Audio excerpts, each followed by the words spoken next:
obviously, you're not just putting a sign out in front of the house that says open house, but you're trying to generate traffic to get people into that open house that you're hosting. So I guess let's give them a little bit of a blueprint from start to finish.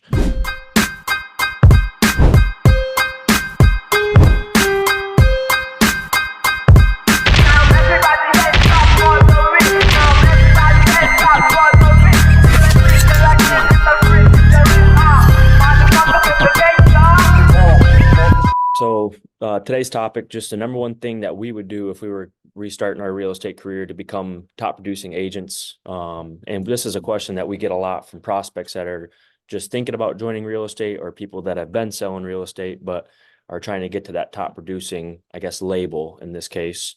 So I know when I first started up, the first thing you told me to do was rip open houses and just try to get connections, try to get in the market, get familiar with what houses lie at what price points, and then also just letting people know that I'm selling.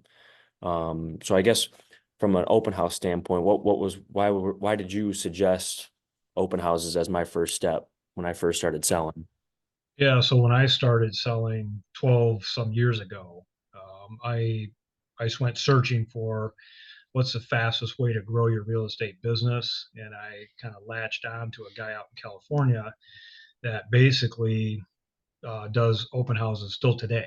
I mean, he does open houses all the time, um, and the reason behind that is your storefront is open wherever that house is open, and customers are coming to you.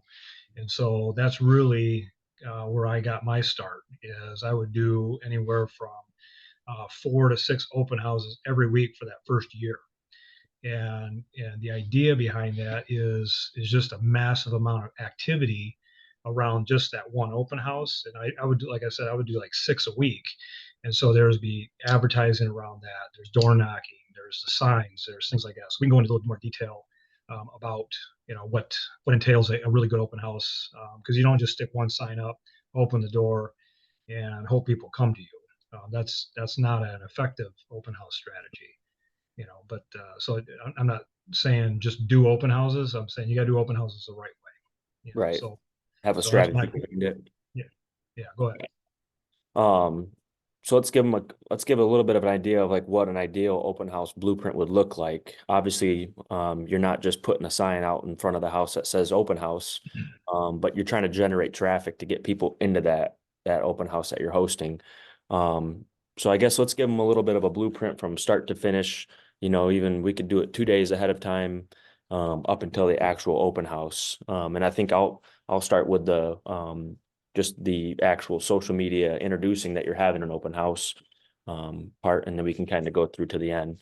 So I Okay. think 2 days ahead of time is what we try to do. Just getting a social media post out, introducing that we're doing an open house on this property, inviting the public to it because we put it up on all the social media platforms. So obviously anybody that sees it is invited to it. Um, and then from there, as we get closer to doing the actual open house, um, on the day of it, you want to try to get there a little bit early. And this is something that we're looking to improve on too, and just go around and knock on some of the neighbors' houses and invite them to come over, check out the open house. And I think this is a really cool opportunity for people. It's because one, you get to introduce yourself to the neighbors. Two is the neighbors have an incentive to come to the open house. The busier it looks, the more offers you might get, the better offers they might get, which ultimately would increase the neighbor's equity if the house is able to sell for a lot more. But just also putting up door hangers if people aren't home when you do knock on their door, put a door hanger up, have your information on it, maybe a QR code asking if they want to know the value of their house, but give them like a call to action and a reason to actually want to scan the door flyer or the door hanger and get to know your team. Um, what else can that you can think of kind of goes into the open house blueprint? Well, see, the open house is basically it's an opportunity to advertise. And a lot of times when you're first getting into the business, you don't have a lot of money. I mean, you can spend a lot of money on this business, just buying leads to billboards to whatever. Yeah. And, to do an open house, I would say, the very first thing you should do is just invest in, open house signs, with your branding, with your name, your number on them. I would say, probably have a minimum of, I would say minimum four signs, at at least at the busy intersections. But if you can go, I mean, as high as eight, those signs, I know we buy them. They're probably $30, $30 to $40 each. So it's a little bit of an investment. But if you put those signs up and you rip in open houses, let's say, Tuesday, Wednesday, Thursday, Saturday, Sunday, and you're doing them all across town in different areas, they're going to think you're the only agent around because they're going to see your signs everywhere. So that's the key, is to create some kind of activity and action around those open houses. So signs are huge. It's just plastering them everywhere. I think the crazier you go with it, the better, just because the actual homeowner, but the neighbors around you, people driving by it are like, man, these people go all out just to try to get their home sold. So I Right. think the more signs you can have, the more you can see cars driving by and you wave at them. Just the Yeah. more interaction with the public, the better. Yeah. And the one thing you said about, door knocking, a lot of people are petrified of door knocking and talking to strangers and things like that. One thing that I heard was a great idea, and we've done that before, which is just not don't knock on the door and say, hey, and invite them to the open house. They'll come if they want to come. Really, what you're doing is you're knocking on the door, and you're apologizing ahead of time for the amount of traffic that's going to be created on that street. Mm. And that's kind of a back end way of saying come to the open house, but it's also saying it's going to be busy. I apologize ahead of time. Just want to give you a heads up that we are running an open house from this time to this time. So expect a lot of traffic. Yeah, So that kind of gives them, even if there isn't a lot of traffic, now you've had an opportunity to talk to those people. yeah, for sure. So something that we do is we have a little open house package that we try to bring with us to every open house. And the purpose of it is, one, to have the information on the property to give to the client. But another reason is there's things in this package that try to get the people that come into the open house, the prospective buyers in this case, to try to get them to convert over to be our clients. Um, Mhm. Couple of the things that we try to put in that open house package is obviously like the flyer or the property report for that specific listing. And then something that you do a good job of is having like other active listings that are on the market within 1 mile of that property. What's the reason why you try to provide other options for the people that are coming to that open house? So let me talk about that real quick. So the um, if it's your listing, then you do not provide that, because if it's your listing, then it's your duty to sell that listing, not to necessarily get another customer to go do, to go do other showings or things like that. So your number one duty when you're doing an open house on your listing is to sell that listing. Make it seem So like it's the only house available. right, exactly. So that's I just want to qualify that. For any listings that we do, we don't bring all the other listings that are in that same price point in that market to talk to other buyers about. But for the most part, like we do open houses for everybody, not our listing. So if it's not your listing, basically, um, you know, your fiduciary responsibility is not to that seller. You don't have a fiduciary responsibility to anybody at that point, really.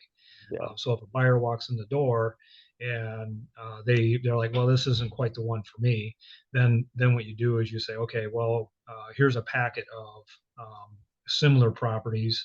And again, it gives you an opportunity to talk to those people and really see what they're looking for. So I mean, and that's what we do, is just the idea is, okay, if this isn't the house for them, then let's try to get them into another house that is for them if they're unrepresented. Yeah.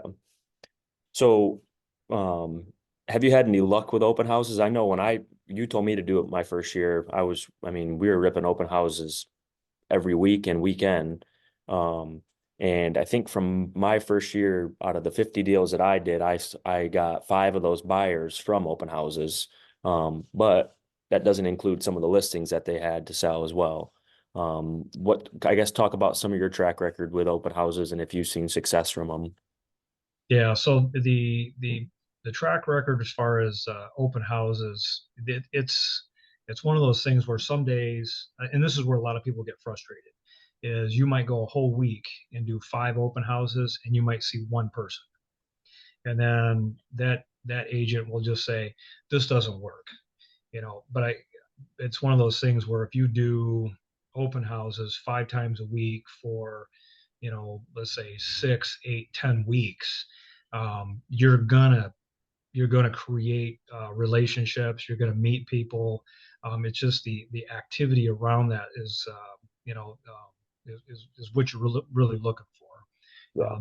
The billboard, the advertising, like you're going to talk about is the social media aspect of that. And we do open houses at different times a day. It could be like noon to 1:30 on a Tuesday. It could be 5 to 6:30 on a Friday, Saturday afternoon, early evening. We've done wine and cheese.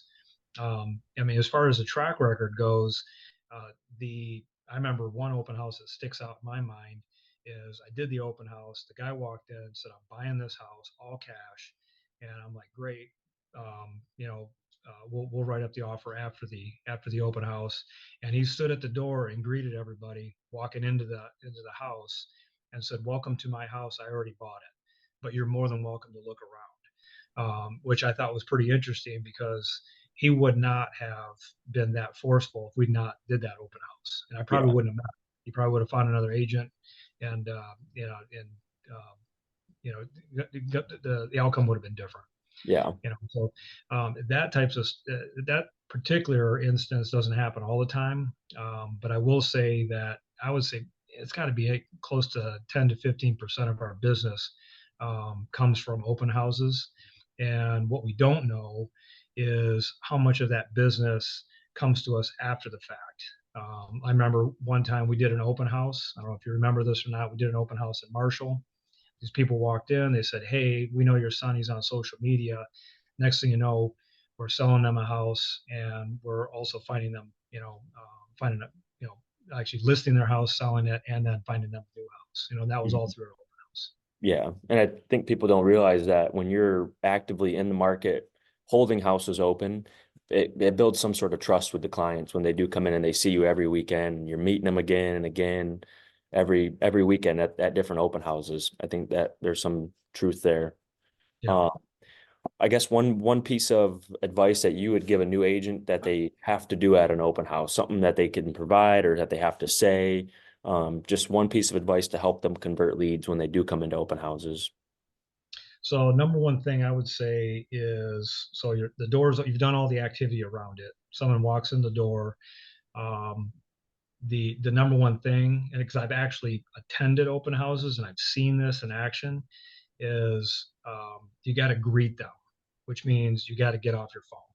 How do you So greet them? when I greet them, I say, thank you for coming to our open house today. My name is Art Homer. This particular house, and I'll go through the specifications of the house. I'll give them a quick rundown of the house, and I'll direct them to the information.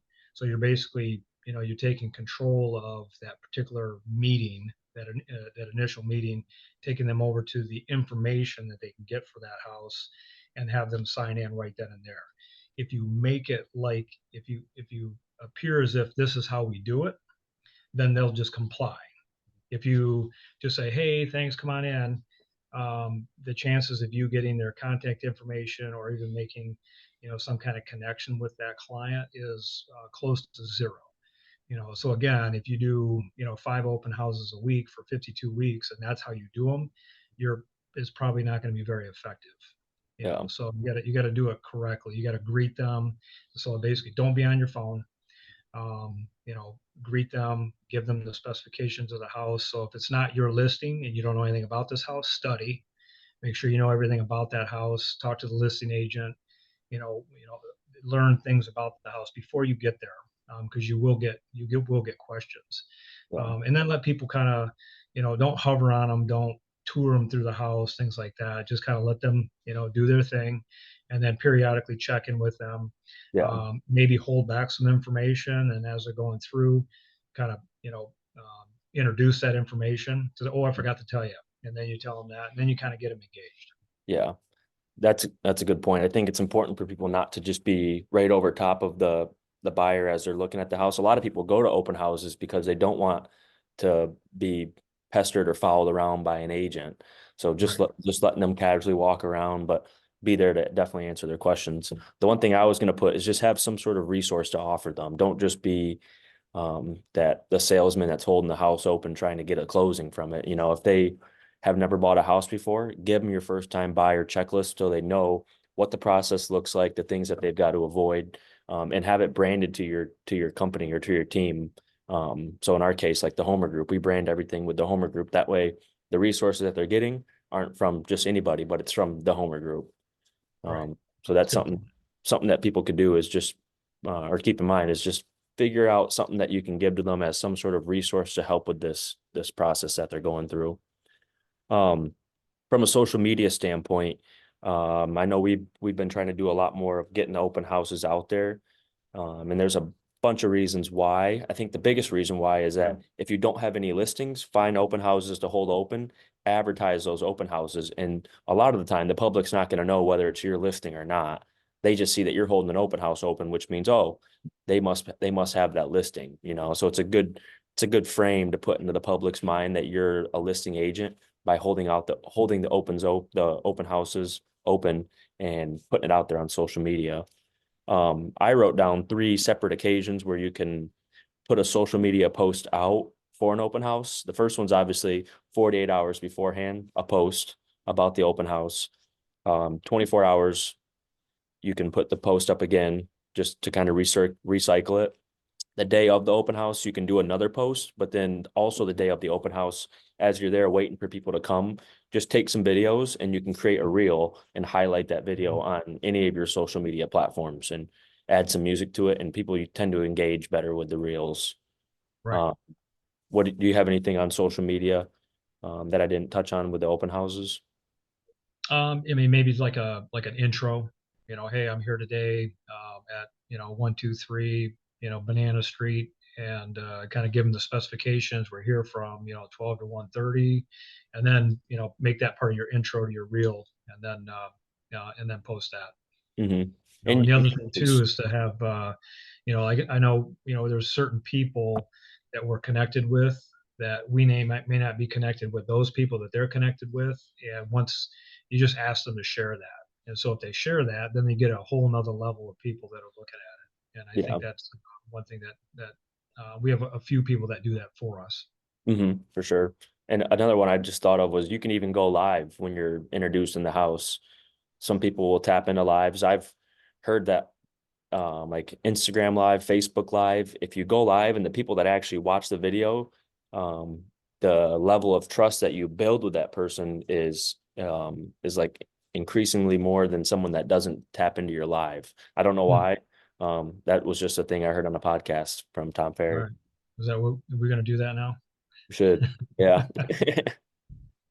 Um, The last thing with open houses that I can think of on your own listing is obviously you've done everything beforehand to get people to know about the open house during trying to convert them when they come into the open house. But then there's a post open house that's equally as important for one, follow-ups, and two is if it's your listing to let everybody know that it's sold so they know that your open house strategy, your marketing strategy, it does actually work and it is effective.